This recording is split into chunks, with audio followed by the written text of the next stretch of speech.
दोस्तों नमस्कार, Z plus में आपका स्वागत है। अब से करीब 269 वर्षों पहले 23 जून 1757 को भारत की सरजमी पर एक ऐसी लड़ाई लड़ी गई जिसने भारत में अंग्रेजों की हुकूमत की नींव रखी और इसके साथ ही एक व्यापार करने वाली कंपनी के हाथ में सत्ता की चाबी आ गई। इस जंग ने देश में उस साम्राज्य की आधारशिला रखी जिसने आने वाले 200 वर्षों तक भारत की दशा और दिशा दोनों तय की। दोस्तों आज बात करेंगे प्लासी के युद्ध की, यानी द बैटल ऑफ प्लासी, और किस तरह अंग्रेजों ने फूट डालो राज करो की नीति का अक्षरशः पालन करते हुए तत्कालीन मुगल भारत के सबसे समृद्ध राज्य बंगाल में अपनी हुकूमत स्थापित करके न सिर्फ वहां के व्यापार पर कब्जा कर लिया, बल्कि लगान वसूलने का अधिकार प्राप्त करके स्वयं को एक सैनिक एवं राजनैतिक शक्ति के रूप में स्थापित कर लिया। यह भी समझेंगे कि किस तरह 23 जून 1757 को रॉबर्ट क्लाइव के नेतृत्व में ईस्ट इंडिया कंपनी ने बंगाल के नवाब सिराजुद्दौला को प्लासी नाम के स्थान पर करारी शिकस्त दी। नवाब सिराजुद्दौला को बंगाल का अंतिम स्वतंत्र शासक कहा जाता है। इतिहासकारों का मानना है कि प्लासी के युद्ध में मिली निर्णायक जीत ने इस उपमहाद्वीप में ब्रिटिश साम्राज्य की नींव डाली। दोस्तों आगे बढ़ने से पहले आपसे एक छोटी सी गुजारिश, यदि आपने अभी तक मेरे चैनल को सब्सक्राइब नहीं किया है तो प्लीज इसको सब्सक्राइब कर लीजिए और बेल आइकन को भी प्रेस कर दीजिए। आते हैं पॉइंट पर। दोस्तों 1707 में औरंगजेब की मौत के बाद मुगल साम्राज्य के पतन की शुरुआत हो चुकी थी। मुगल साम्राज्य की केंद्रीय सत्ता के कमजोर होने के साथ ही क्षेत्रीय क्षत्रपों ने खुद को कमोबेश स्वतंत्र शासक के रूप में स्थापित कर लिया था और केंद्रीय सत्ता से नाम मात्र का ही संबंध रखते थे, जैसे अपने हिस्से का राजस्व देना, शाही समारोहों में शिरकत करना, अपनी वफादारी को जाहिर करना इत्यादि। इनमें प्रमुख थे हैदराबाद के निजाम आशफ जाह 1724, अवध के सादात खान 1722 और इसी तरह 1717 में मुगल साम्राज्य के सबसे समृद्ध प्रांत बंगाल के नवाब बने मुर्शीद कौली खान, और उन्होंने अपने नाम पर आबाद किए गए मुर्शिदाबाद को अपनी राजधानी बनाया। उनके वंशजों ने करीब करीब स्वतंत्र शासक के रूप में हुकूमत चलाया। दोस्तों 17वीं शताब्दी की शुरुआत में British East India Company Bharat आई और 1600 में उसने मुगल बादशाह औरंगजेब से शाही फरमान हासिल कर लिया। इंडिया में व्यापार करने और सुरक्षा के लिए अपनी सेना गठित करने का भी उसे फरमान मिला। 18वीं शताब्दी का मध्य आते आते ब्रिटिश ईस्ट इंडिया कंपनी ने भारत के कई हिस्सों में एक मजबूत सेना खड़ी कर ली। कलकत्ता में फोर्ट विलियम की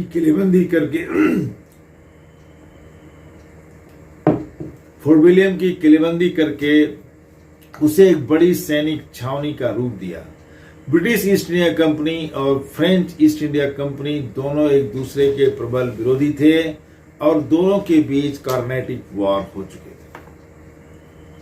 दोनों कंपनियां भारत में अपना प्रभाव बढ़ाने के लिए प्रयास कर रही थीं। प्लासी का युद्ध ब्रिटेन और फ्रांस के साम्राज्यवादी प्रतिस्पर्धा का भी एक हिस्सा था। ईस्ट इंडिया कंपनी के अधिकारियों की मनमानी के विरुद्ध जब तक बंगाल के नवाबों और कंपनी के बीच टकराव की स्थिति बनती रही। अंग्रेजों से संघर्ष तो बंगाल के प्रथम नवाब मुर्शीद कौली खान, जिन्होंने 1717 से 1727 तक शासन किया, उनके समय से ही शुरू हो गया था। 1756 में सिराजुद्दौला बंगाल के नवाब बने। कंपनी की बढ़ती महत्वाकांक्षा एवं नाजायज मांगों के चलते सिराजुद्दौला का ईस्ट इंडिया कंपनी से टकराव चरम पर पहुंच गया। दोस्तों यह वह दौर था जब फ्रेंच ईस्ट इंडिया कंपनी भी भारत में अपने पांव जमाने के लिए गंभीर प्रयास कर रही थी। दोस्तों, यूरोप में ब्रिटेन और फ्रांस के बीच संघर्ष और विशेष तौर पर ऑस्ट्रियन सक्सेशन वॉर 1742-48 और 7 इयर्स वॉर 1756-64 के साथ ही इन दोनों की शत्रुता भारत तक पहुंच गई। फ्रेंच ईस्ट इंडिया कंपनी के आने से ब्रिटिश ईस्ट इंडिया कंपनी खुद को असुरक्षित महसूस करने लगी।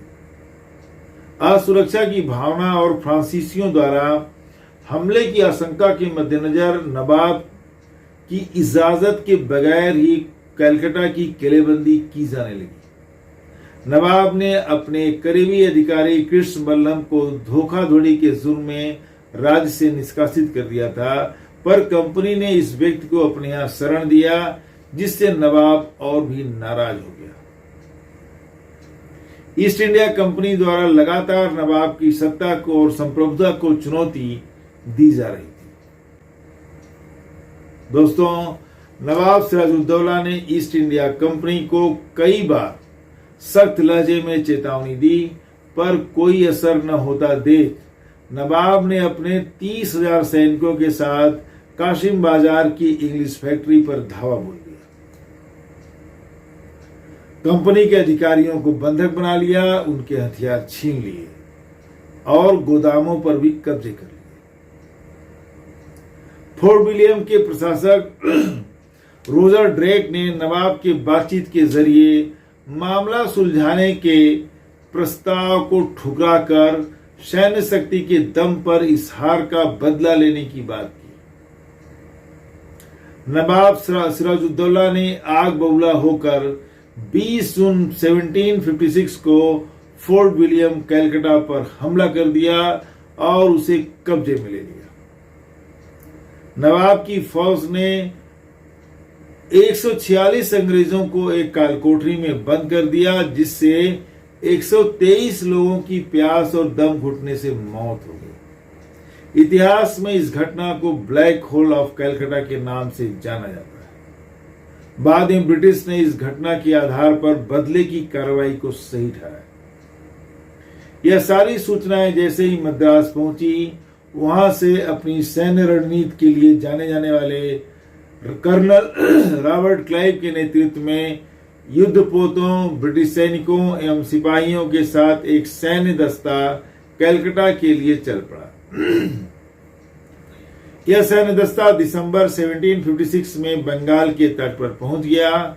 नवाब सिराजुद्दौला के दरबार में ऐसे लोगों की संख्या काफी थी जो या तो नवाब से नाराज थे या अंग्रेजों से लड़ाई के खिलाफ थे, जिनमें शक्तिशाली जमींदारों के अलावा बड़ी संख्या थी कारोबारियों की, बैंकर्स की और फाइनेंसर्स की, जिनका हित अंग्रेजों के साथ ज्यादा जुड़ा हुआ था। असली बात तो यह थी कि अपनी सैन्य शक्ति को बढ़ाने के लिए जरूरी संसाधनों को हासिल करने के प्रयास में नवाब ने जमींदारों और बैंकर्स पर हैवी टैक्स का दबाव बनाया, जिससे वे नवाब से बुरी तरह नाराज चल रहे थे।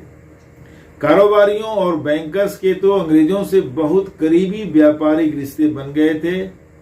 इनमें शामिल था जगत सेठ का परिवार, जो बहुत बड़ा बैंकर था। अंग्रेजी सेनापति रॉबर्ट क्लाइव ने इस नाराज तबके का पूरा फायदा उठाया। सिराजुद्दौला का सेनापति मीर जाफर खुद नवाब बनने के फिराक में था। दोस्तों, अंग्रेजी कमांडर रॉबर्ट क्लाइव अपने एक मात्र 3000 सैनिकों और 10 तोपचियों के साथ नवाब सिराजुद्दौला की राजधानी मुर्शिदाबाद की ओर चल पड़ा। उधर नवाब की सेना में 50,000 सैनिक, जिसमें 16,000 घुड़सवार और 50 तोपची थे। तोपचियों का कमांड एक फ्रेंच मिलिट्री ऑफिसर कर रहा था।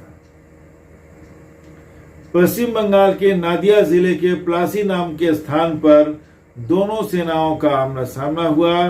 दोनों तरफ से गोलाबारी का कोई खास असर नहीं दिखा। अचानक से आई भारी बारिश ने युद्ध का पासा अंग्रेजों के पक्ष में मोड़ दिया। अंग्रेजों ने अपने सारे गोले बारूद को जल्दी से ढक लिया, जिससे वे बर्बाद होने से बच गए। वहीं नवाब की फौज ऐसा कुछ करने में नाकामयाब रही। परिणाम स्वरूप सारा गोला बारूद निष्प्रभावी हो गया, बेकार हो गया। तुलनात्मक रूप से एक बहुत बड़ी फौज होने के बावजूद नवाब सिराजुद्दौला युद्ध क्षेत्र में नाकामयाब रहा। नवाब के सेनापति मीर जाफर और दूसरे साजिशकर्ताओं के प्रभाव में नवाब की फौज के एक बड़े हिस्से ने लड़ाई में सक्रिय हिस्सा नहीं लिया। मीर जाफर की गद्दारी ने नवाब की फौज को कमजोर कर दिया। रॉबर्ट क्लाइव की सेना भारी पड़ी। सिराजुद्दौला ने युद्ध के मैदान से भागने की कोशिश की और पकड़ा गया और कत्ल कर दिया गया। दोस्तों, सिराजुद्दौला की हार और फिर उसके कत्ल के बाद अंग्रेजों ने मीर जाफर को बंगाल का नवाब घोषित कर दिया। मीर जाफर मुख्य रूप से अंग्रेजों का कठपुतली बनकर रह गया। इतिहासकारों ने लिखा है कि 1757 और 1760 के बीच ईस्ट इंडिया कंपनी ने मीर जाफर से 2.25 करोड़ से ऊपर की वसूली की। आप समझ सकते हैं कि अब से 269 सालों वर्ष पहले, यानी मोटा मोटा 270 साल पहले 2.25 करोड़ रुपयों की क्या कीमत रही होगी। कमजोर नवाब के कमजोर प्रशासन का फायदा उठाकर रॉबर्ट क्लाइव और कंपनी के दूसरे अधिकारियों ने ट्रेडिंग परमिट्स का भरपूर दुरुपयोग करके बहुत पैसा बनाया। नवाब से तमाम अधिकार खरीद लिए गए। इसके अलावा कंपनी अधिकारियों ने निजी कारोबार के माध्यम से भी बहुत पैसा बनाया। इसमें उनका साथ दिया यहाँ के बैंकर्स ने और दूसरे कारोबारियों ने। दोस्तों, कंपनी अधिकारियों की लूट खसोट और उनकी बढ़ती मांगों के सामने मीर जाफर परेशान हो गया। परिणाम स्वरूप छोटा मोटा विरोध करने लगा। अंग्रेजों ने अक्टूबर 1760 में मीर जाफर को गद्दी से उतार दिया और उसके स्थान पर उसके दामाद मीर कासिम को नवाब बना दिया। कंपनी अधिकारियों की मनमानी और नाजायज मांगों से तंग आकर मीर कासिम ने कंपनी के खिलाफ आवाज बुलंद कर दी। मीर कासिम ने मुगल बादशाह शाह आलम II, अवध के नवाब शुजा-उद-दौला के साथ मिलकर अंग्रेजों के विरुद्ध एक मजबूत प्रतिरोध खड़ा करने का प्रयास किया। 1764 में तीनों की संयुक्त सेनाओं और हेक्टर मुनरो के नेतृत्व में अंग्रेजी सेना का बक्सर नाम के स्थान पर मुकाबला हुआ। हेक्टर मुनरो की रणनीतिक कौशल के सामने तीन सेनाओं का संयुक्त सैन्य अभियान दम तोड़ गया। मीर कासिम की बुरी हार हुई। परिणाम स्वरूप बंगाल पर अंग्रेजों का पूरा नियंत्रण हो गया। दोस्तों, बंगाल मुगल साम्राज्य का सबसे समृद्ध प्रांत था और इस पर नियंत्रण अंग्रेजों के लिए बहुत ही फायदे का सौदा साबित हुआ। ईस्ट इंडिया कंपनी ने धीरे धीरे नवाब के सारे विशेषाधिकार अपने नाम कर लिए। इलाहाबाद संधि में शांति शर्तों के मुताबिक मुगल बादशाह शाह आलम II ने ईस्ट इंडिया कंपनी को बंगाल, बिहार और उड़ीसा का दीवानी अधिकार मंजूर करके कंपनी को राजस्व और अन्य टैक्स वसूली का अधिकार दे दिया।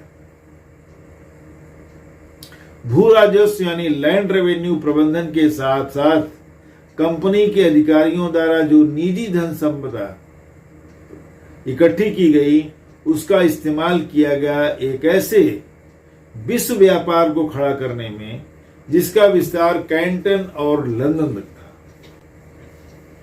दोस्तों, बंगाल के राजस्व वसूली में से कंपनी को इतना पैसा मिलने लगा कि इंग्लैंड से होने वाला सर्राफा व्यापार पूरी तरह से बंद हो गया। स्थानीय व्यापारियों एवं कारीगरों से भी अंग्रेजों के रिश्तों में बदलाव आया।